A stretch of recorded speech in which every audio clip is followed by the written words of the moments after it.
গণমানুষের সংগঠন বাংলাদেশ জামাত ইসলামের সম্মানিত সেক্রেটারি জেনারেল সাবেক এমপি জননেতা মিয়া গোলাম পরোয়ার উপস্থিত রয়েছেন।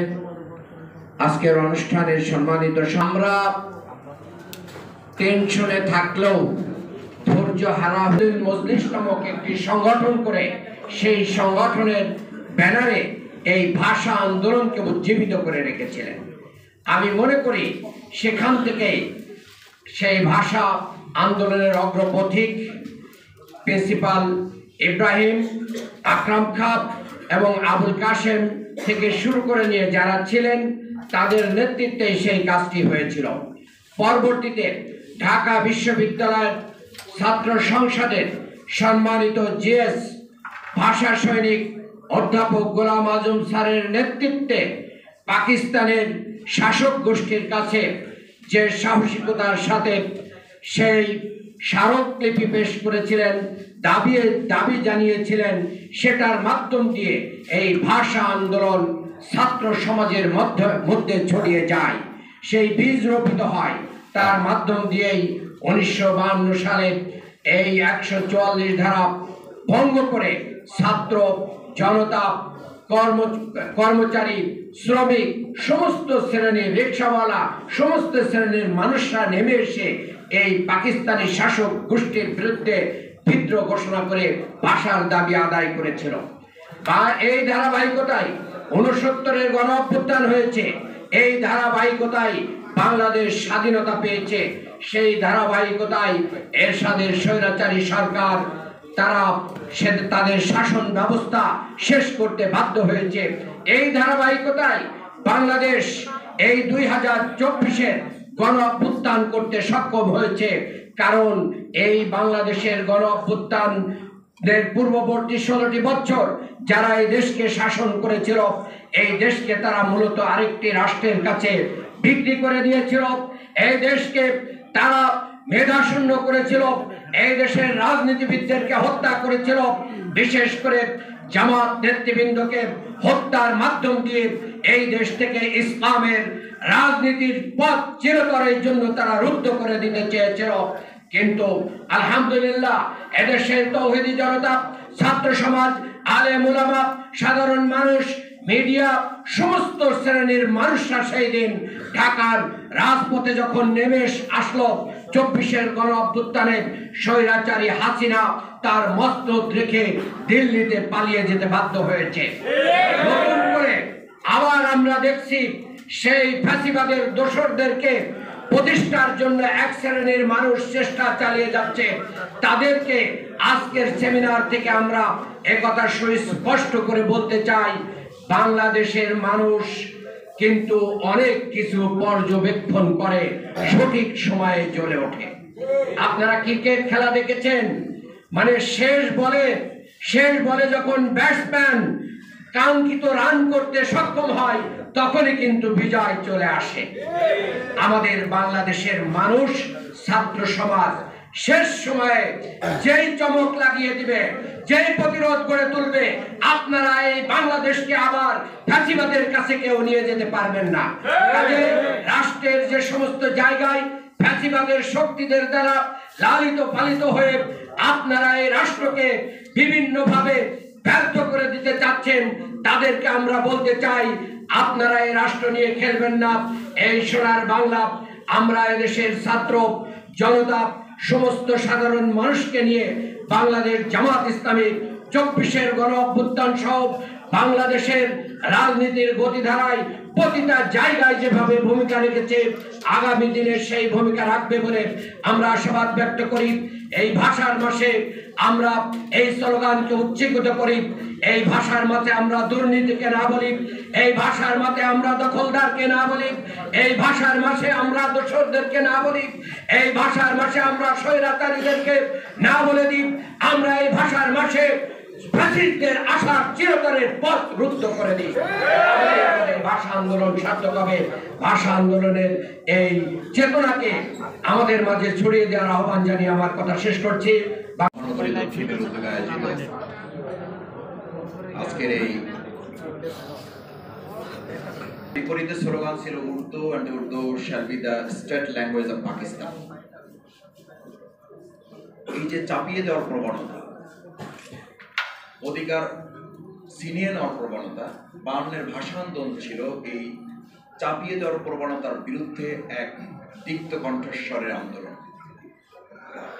আমরা কি লক্ষ্য করি না 52 থেকে পেরিয়ে আমরা আজকে 2025 সালে পা রেখেছি, তখনও কোন একটা শক্তি, কোন একটা ফ্যাসিবাদ, কোন একটা স্বৈরাচার আমাদের দেশের মানুষের উপরে তাদের সিদ্ধান্ত চাপিয়ে দেওয়ার মধ্য দিয়ে তার অধিকার ছিনিয়ে নেওয়ার সংস্কৃতি থেকে কিন্তু এখন আমরা বেরিয়ে আসতে পারিনি। দ্বিতীয় হচ্ছে 52-এর ভাষা আন্দোলন ছিল অন্যায়ের কাছে, অসত্যের কাছে মাথা নত না করার না। এটি ছিল একটা অন্যায়, এটি ছিল একটা অসত্য, এটি ছিল জনগণের অধিকারের সাথে ছিনিমিনি খেলা, যার কারণে আমাদের শহীদ সালাম, বরকত, রফিক, জব্বার তারা জীবন বাজি রেখেছেন। এই নামগুলো শুনলে কি মনে হয় না আমাদের 95 মুসলমানের সেই প্রিয় ভূখণ্ডে যারা শহীদ সালাম, বরকত, রফিক, জব্বারের মতো তরুণ জামাল ছেলেরা জীবন দিয়েছে, তার অর্থই তো বোঝা যায় যে এই বাংলাদেশে শুধু ভাষার আন্দোলন নয়, শুধু ভোটের অধিকার আন্দোলন নয়, শুধু ভাতের নয়, শুধু সাম্যের নয়, শুধু ন্যায্যতার নয়, আমাদের বিরুদ্ধে যখন যে ধরনের অন্যায় চাপিয়ে দেওয়া হবে, এরকম শহীদ সালাম, বরকত, রফিকদের সারিতে আরো যুক্ত হবে আবু সাইদ মুক্ত, এবং ভবিষ্যতে আরো এরকম কেউ যুক্ত হয়ে অন্যায় অত্যাচারের বিরুদ্ধে মাথা উঁচু করে কুলে মুখে ধারণ করে এই বাংলাদেশকে রক্ষা করা হবে। আপনাদের মনে করার কোনো কারণ নাই, ফ্যাসিজমের উত্তরসূরিদের মনে করার কোনো কারণ নাই। শহীদ সালাম, বরকত, রফিক, জব্বার, সাইদ মুক্তরা ওই সময় পর্যন্ত থেমে যায়। তাদের রক্তের ধারাবাহিকতা যতক্ষণ পর্যন্ত চূড়ান্ত বিজয়ের দিকে না যায়, তাদের উত্তরসূরিরা আরো বুক পেতে থাকার জন্য অপেক্ষমান থাকে এবং দেশকে বিজয়ের দিকে তারা এগিয়ে নিতে থাকে।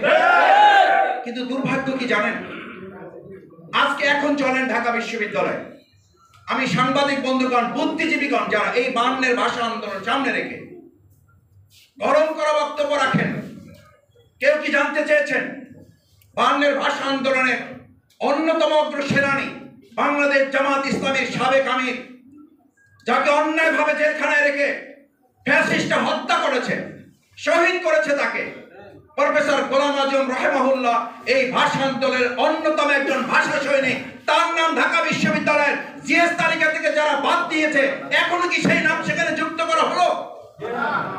এই ভাষা আন্দোলনে যারা লম্বা লম্বা বক্তব্য দিয়েছেন, পুরো ফেব্রুয়ারি জুড়ে একবার তাদের মুখ থেকে প্রফেসর গোলাম আজম রাহিমাহুল্লাহর নাম উচ্চারণ না করা মানে ভাষার ইতিহাসকে আজও বিকৃত করার অপচেষ্টা চলছে। কেন? প্রফেসর গোলাম আজম রাহিমাহুল্লাহর অপরাধ কি? কি অন্যায়? যার যতটুকু অধিকার, যার যতটুকু সম্মান, যার যতটুকু প্রাপ্য, সেটুকু আমরা যতদিন দিতে না পারবো ততদিন মনে রাখতে হবে। এরকম 52 হবে, এরকম 71 হবে, এরকম 90 হবে, এরকম 2024 হবে, কিন্তু আমরা আমাদের প্রকৃত অধিকার প্রতিষ্ঠা করতে সক্ষম হব না যতক্ষণ পর্যন্ত আমরা ন্যায্য সম্মানটুকু দিতে পারবো না। আমি আপনাদেরকে বলে রাখছি, খেয়াল রাখুন, আজকে নোট করে রাখুন, আমার কথাটা যেন মিথ্যায় প্রমাণিত হয়। যারা প্রফেসর গোলাম আজম রাহিমাহুল্লাহ অধিকারটুকু স্বীকৃতি দিতে ব্যর্থ হয়েছেন, তারাই আজকে নতুন করে বয়ান তৈরি করেছেন। ছাত্ররা কিছুই করে নাই, সব আমরা করে ফেলেছি। তারাই বয়ান করেছেন, বাচ্চারা কি বোঝে? এই বয়ান যারা 52 থেকে তুলেছেন, তারা 71-এ তুলেছেন, তারা 90 করেছেন, তারা 24-এ এসে একই কথা তুলে তার সম্মান অধিকার থেকে তাকে বঞ্চিত করার চক্রান্ত এবং ষড়যন্ত্র অব্যাহত রেখেছে। আমি আজ প্রধান অতিথি যেহেতু বক্তব্য রাখবেন, আমি শেষ যে কথাটা বলে আমার বক্তব্যের ইতি টানতে চাই। সম্মানিত সুধী মণ্ডলী, অতিথিবৃন্দ, সাংবাদিক বন্ধুগণ, ভাষা আন্দোলনের আরেকটি অন্যতম প্রচেষ্টা ছিল এই দেশ এবং জাতিকে ঐক্যবদ্ধ করা।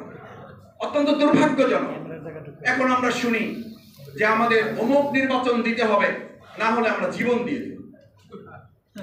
একটা নির্বাচনের জন্য জীবন দিয়ে দিতে হবে, এই জীবন দেওয়া মানুষগুলো আমরা এতদিন কোথায় ছিলাম?